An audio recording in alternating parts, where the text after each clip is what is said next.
आणि भारतीय जनता पक्षाच्या आणि मनसे रिपब्लिकन गटाचा आपण कार्यक्रमाचा मेळावा या ठिकाणी आयोजित केला। मोठ्या संख्येने या ठिकाणी उपस्थित लोक आहेत। या भारतामध्ये कधी नव्हे त्या मोदी साहेबांच्या रूपानं मोठी एक लाट विकासाची आलेली आहे आणि म्हणून भारताचं ज्याने कणखर असं नेतृत्व केलं, ज्याने राम मंदिर उभारणीमध्ये सिंहाचा वाटा घेतला। मी तर अयोध्येला जाऊन आलो पाटील साहेब, 2दा जाऊन आलो। गेल्या वर्षी पण गेलो होतो आरशी पाटलांच्या सोबत आणि यावेळेला सुद्धा गेलो। मी अशासाठी सांगितलं की रामाच्या नावानं लोक काय करतील मला माहीत नाही, परंतु रामाचं नाव जर घेतलं तर मला वाटतं लोकांना रामराम करायची पाळी नक्की या पुढच्या काळामध्ये येणार। आणि म्हणून मला या ठिकाणी आपल्याला मोदी साहेबांच्या बद्दल 1-2च गोष्टीची मला मुद्दा माहिती द्यायची। बाकीच्याला माहिती असेल सुद्धा माझ्यापेक्षा जास्त। मला आठवते 2007 साली मी इस्रायलच्या दौऱ्यावर, आम्ही कृषीचा दौरा होता पाटील साहेब, आणि त्या दौऱ्यामध्ये देशाचे आमचे नेते होते, अजितदादा पवार साहेबांच्या बरोबर आम्ही होतो आणि मोदी साहेब गुजरात राज्याचे मुख्यमंत्री होते। 80 राष्ट्राचे लोक त्या ठिकाणी त्या कृषी मेळाव्याला आले होते। मोदी साहेबांचं एक 21 मिनिटाचं प्रेझेंटेशन झालं, भाषण झालं। त्याने गुजरात राज्य 2020मध्ये कशा पद्धतीने राहील, ॲक्वाकल्चर, ॲग्रिकल्चर, इन्फ्रास्ट्रक्चर, पॉवरमध्ये 2020ला गुजरात कसं राहील त्याचं चित्र त्यांनी समोर मांडलं। 80 राष्ट्राच्या लोकांनी टाळ्या वाजवल्या। त्यावेळी अजितदादा पवार मला म्हणाले, प्रमोद ही कॅसेट आपल्या राज्याच्या मुख्यमंत्री त्यावेळेला विलासराव देशमुख होते, त्यांना ही दाखवूया आपण, आज ना उद्या ते देशाचे पंतप्रधान होतील। अशा प्रकारचं त्यांचं त्यावेळचं प्रेझेंटेशन होतं। 2014ला मोदी साहेब राज्याचे नव्हे तर देशाचे पंतप्रधान झाले, जे राज्याचे मुख्यमंत्री होते। सांगायचा मुद्दा एवढाच आहे की विकासाच्या नावानं माणसं किती वेगानं काम करू शकतात त्याचं ज्वलंत उदाहरण मोदी साहेबांचं आहे।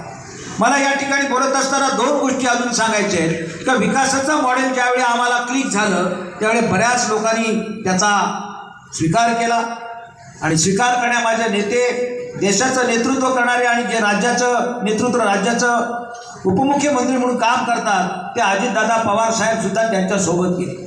त्यांच्यासोबत आम्ही सर्व मंडळी आलो आणि ह्या विकासाच्या मॉडेलवर या पुढच्या काळामध्ये तालुक्यामध्ये, जिल्ह्यामध्ये या पुढच्या काळामध्ये विकास आम्हाला करायचा आहे।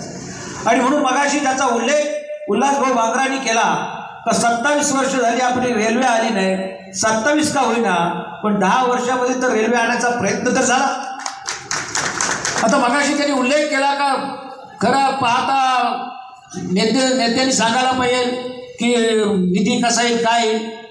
तुम्ही वर्तमानपत्र वाचत असता, केंद्र सरकारचा 50% निधी पाहिजे, 50% राज्य सरकारचा आहे। योगायोगाने उपमुख्यमंत्री अजितदादा अर्थ खात्याचे मंत्री आहेत, पण मला कथोरे साहेबांना एक विनंती करायची, तुम्ही विधानसभेमध्ये आहात, रस्त्याला खूप निधी येतो, सगळं काही येतो, 50% निधी देण्यासाठी तुमचा जर थोडासा धक्का लागला तर मला वाटतं रेल्वे यायला काय अडचणीला असं मला वाटतं। परंतु तुम्ही वेळीच या गोष्टी लक्षात घ्याव्या, कारण ही विकासाची गंगा या पुढच्या काळामध्ये माझ्या मुरबाड तालुक्यामध्ये येणं गरजेचं आहे। याचं कारण असं, भिवंडी आम्ही पाहतो फार मोठी झाली, कल्याण आम्ही पाहतो फार मोठं झालं, मुरबाड आमचं मागेच राहिलं। 400 कोटीची तरतूद केली हे मला माहीत आहे साहेब, परंतु मला एवढंच सांगायचं आहे की नुसत्या तरतुदीपेक्षा वास्तवात गोष्टी आल्या पाहिजेत आणि वास्तविक येण्यासाठी आपल्याला प्रयत्न करणं गरजेचं आहे। मित्रांनो, बोलण्यासारख्या बऱ्याच गोष्टी आहेत। महिला या ठिकाणी आहेत, महिलांची संख्या कमी आहे, 50%चं रिझर्वेशन आपल्याला मिळालं। 50%चं रिझर्वेशन असताना सुद्धा महिला या ठिकाणी आपल्यासोबत आज कमी आहे। महिला बचत गटाच्या माध्यमातून मोठ्या प्रमाणात जाळं तुम्ही आम्ही सर्वांनी मिळलेलं आहे। जिल्हा परिषदमध्ये काम केलेले कथोरे साहेब आहेत, कपिल पाटील साहेब आहेत, मी जिल्हा परिषदमध्ये काम केलं आहे, समोर बसलेली मंडळींनी पण जिल्हा परिषद पंचायत समितीमध्ये काम केलेलं आहे। आता नागरीकरण झपाट्यानं होते आणि हे झपाट्यानं होत असलेल्या नागरीकरणाला जर मजबूत करायचं असेल तर आर्थिक उन्नती होणं गरजेचं आहे आणि जास्तीत जास्त निधी असणं गरजेचं आहे। आणि म्हणून जास्तीत जास्त निधी जर आपल्याला पाहिजे असेल तर तो केंद्र सरकारचा निधी आपल्याला मिळू शकतो आणि म्हणून आपला लोकप्रिय खासदार तिथे पुन्हा एकदा त्या ठिकाणी जाणं गरजेचं राहणार आहे। आणि म्हणून या खासदारांच्या माध्यमातून रेल्वेचे प्रश्न असतील, रस्त्याचे प्रश्न असतील, पाण्याचे प्रश्न असतील, शाही धरण आहे त्याच्यासाठी लागणारा निधी आहे। राज्य सरकारकडे जर निधी कमी असेल तर केंद्र सरकार जर 2000 कोटी 5000 कोटी असं देऊ शकतं। आणि ते देण्यासाठी आपण घेऊ शकतो अशी ताकद आपली आहे आणि आपण त्याच्यासाठी प्रयत्नांची पराकाष्ठा कराल अशा प्रकारचा विश्वास माझ्यासारख्या कार्यकर्त्याला आहे. कपिल पाटील साहेब, मला एकच विनंती आपल्याला करायची आहे. 10 वर्षामध्ये आपण मोठ्या प्रमाणात कामं केली आहेत. लोक कामं जरी किती केली असली तरी आता नवीन दुकानंसुद्धा सुरू झालेली आहेत आणि दुकानं सुरू झाल्यानंतर लोक बघतात, कारण निवडणुका तुम्ही लढल्यात, मी लढलोय, जिंकून आलोय, हरलोय हेही मला माहीत आहे. त्यामुळे या पुढच्या काळामध्ये मगाशी सांगितल्याप्रमाणे खूप मोठ्या संख्येने निवडून येतील, शेकडो मतं पडतील. ही जरी गोष्ट खरी असली तरी सतर्क राहणं फार गरजेचं आहे. मला माहीत आहे 2 वेळा मी तुम्हाला काय मतदान केलं नाही. विश्वनाथ पाटलांना केलं त्यावेळेला मला काही संधी देता आल्या नाही तुम्हाला, कारण मी पक्षाशी एकनिष्ठ असलेला माणूस. आता योगायोग चांगला आलेला आहे की आज या ठिकाणी राष्ट्रवादी काँग्रेस पक्ष आपल्यासोबत आहे आणि आपल्यासोबत असल्यामुळे विजयामध्ये जास्तीत जास्त भर घालण्याचं काम आमची 40,000 मतं आहेत. ती 40,000 मतं तुम्हाला 100% मिळण्याशिवाय राहणार.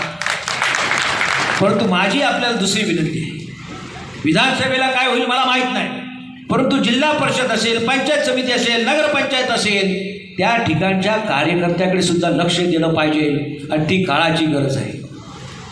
माझी विनंती आपल्याला अशासाठी आहे, तुम्ही आम्ही जे काय आहेत व्यासपीठावर बसलेले त्यांना पक्षानं भरपूर काही दिलं आहे, परंतु जो शेवटचा कार्यकर्ता आहे तो अजून ग्रामपंचायतचा सदस्य झाला नाही. शेवटचा कार्यकर्ता आहे तो अजून ACO झाला नाही, तो संजय गांधी निराधार योजनेचा सदस्यसुद्धा झाले नाही.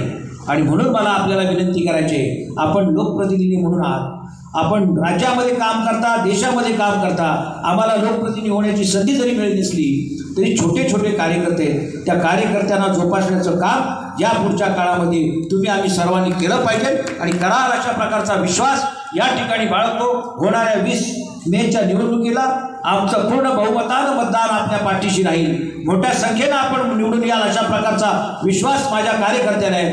राष्ट्रवादी काँग्रेस पक्ष, अजितदादा पवार आपल्या सोबत आहेत, प्रमोद हिंदुराव तुमच्या सोबत आहे, किंबहुना छोटा कार्यकर्ता आहे ज्याच्याकडे मोटरसायकलला सुद्धा जायची ताकद नाही, पण तो निष्ठावंत कार्यकर्ता तुमच्या पाठीशी राहील अशा प्रकारचा विश्वास या ठिकाणी देतो. आणि आपल्याला आशीर्वाद देण्यासाठी जगन्नाथ पाटील साहेब आहेत. मला आठवतं माझे गुरुवैर कैलासवासी नकुल पाटील साहेब, त्यांचे हे ज्येष्ठ सहकारी आहेत आणि विश्वासानं सांगतो तुम्हाला की जगन्नाथ पाटील साहेबांचा खऱ्या अर्थानं तसा नेता या जिल्ह्याला पेटणं मुश्किल आहे. सोनूभाऊ बसवांच्या रूपाने पाहिलं, त्याच्यानंतर आम्ही पाहतो जगन्नाथ पाटील साहेबांना. आणि म्हणून जगन्नाथ पाटील साहेबांचा जसा नावलौकिक आहे तसा नावलौकिक आपल्यासारख्या मंडळीचा व्हावा अशा प्रकारची मी माझे मित्र म्हणून सदिच्छा व्यक्त केली तर काय चुकीचं होईल असं मला वाटत नाही. पुन्हा एकदा मोठ्या संख्येनं आपण उपस्थित राहिलात त्याबद्दल सर्वांना खूप धन्यवाद देतो. कालच आपण गुढीपाडवा साजरा केला, नवीन वर्ष सुखाचे समृद्धीचे सर्वांना भरभराटी जाऊ. कालच आपण ईद साजरी केली, सर्वांना ईद मुबारक. येणारं वर्ष सर्वांना सुखाचं जाईल, परंतु आता तुम्ही आल्यामुळं अजून सुखाचं जाईल अशा प्रकारचा विश्वास मला आहे. पुन्हा एकदा सर्वांना धन्यवाद देतो. जय हिंद, जय महाराष्ट्र.